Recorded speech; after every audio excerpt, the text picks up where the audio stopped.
Hello everyone, I hope you all are doing good. तो चलिए आज हम फिर आगे एक नए टॉपिक के साथ। आज जो हमारा टॉपिक है वो है सर्कुलर फ्लो ऑफ इनकम। इसमें काफ़ी कन्फ्यूजन रहता है बच्चों को, लेकिन आज हमारी कोशिश रहेगी कि ये कन्फ्यूजन क्लियर कर दे। तो चलिए शुरू करते हैं आज का लेक्चर। पर लेक्चर शुरू करने से पहले I would like to request you all कि आप हमारा चैनल लाइक एंड सब्सक्राइब करें, ताकि कोई भी वीडियो आए तो सबसे पहले आपको नोटिफाई किया जाए। तो चलिए इसी उम्मीद के साथ कि आप लाइक और सब्सक्राइब कर चुके हैं, और अब हम शुरू करते हैं आज का lecture. Circular flow of income. पहले समझना ज़रूरी है कि सर्कुलर फ्लो ऑफ इनकम होता क्या है।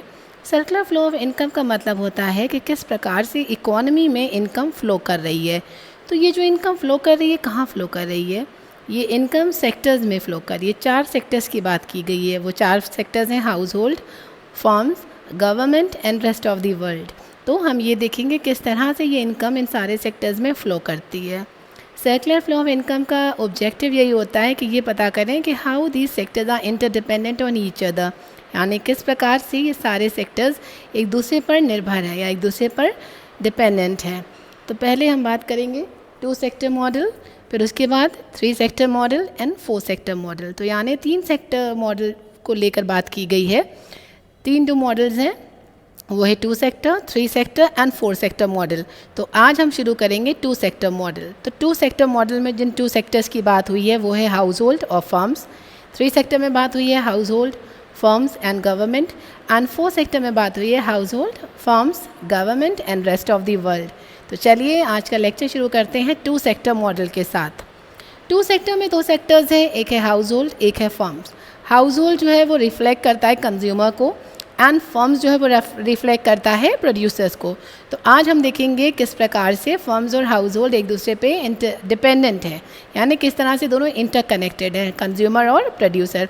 ये सबको मालूम है कि कंज्यूमर और प्रोड्यूसर कनेक्टेड ही है। कोई भी चीज़ प्रोड्यूसर बनाता है तो वो कंज्यूमर के लिए ही बनाता है, और कंज्यूमर जब उसके लिए पे करता है वो प्रोड्यूसर को ही पहुंचता है वो अमाउंट।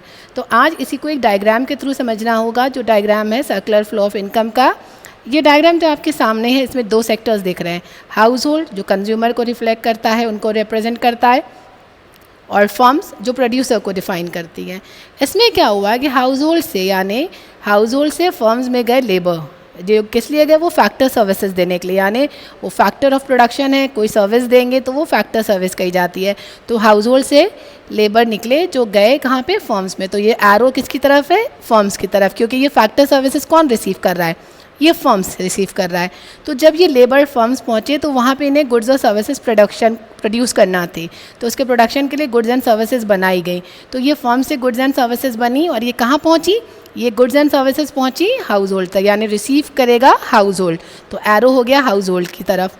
फिर क्या हुआ? जब गुड्स एंड सर्विसेज बना ली गई, फैक्टर सर्विसेज दे दी गई, तो इन लेबर्स को कुछ पेमेंट किया गया, जैसे ऊपर लिखा है वेजेस, इंटरेस्ट।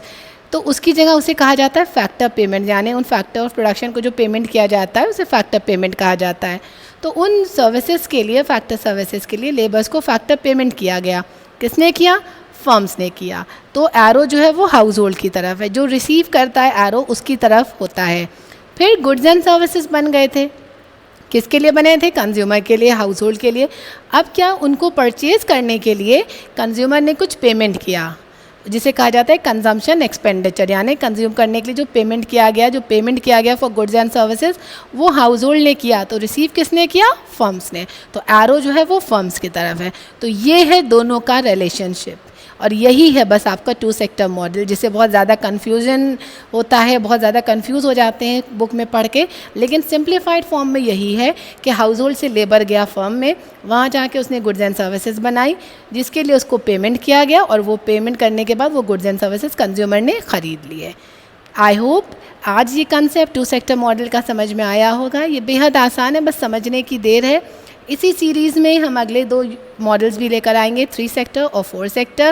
उम्मीद है कि आज ये आपको समझ में आया होगा, और आने वाले दोनों मॉडल्स भी आपको समझ में आएंगे। इन केस आपको कोई डाउट होता है आप कमेंट बॉक्स में लिख सकते हैं, या दोबारा भी हम आपको ये चीज़ और अच्छे ढंग से समझा सकते हैं अगर अभी क्लियर नहीं हुई है।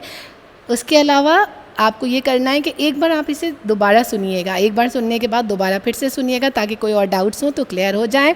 साथ ही साथ हमें ज़रूर बताइएगा कि कैसा लगा आपको ये हमारा इजी एक्सप्लेनेशन। तो बहुत जल्दी फिर वापस आएंगे 3 सेक्टर मॉडल के साथ। Till then take care and keep studying and stay tune to easy and effortless economics. But yes, don't forget to like and subscribe. Till then we meet again. Do take care. See you very soon. Goodbye.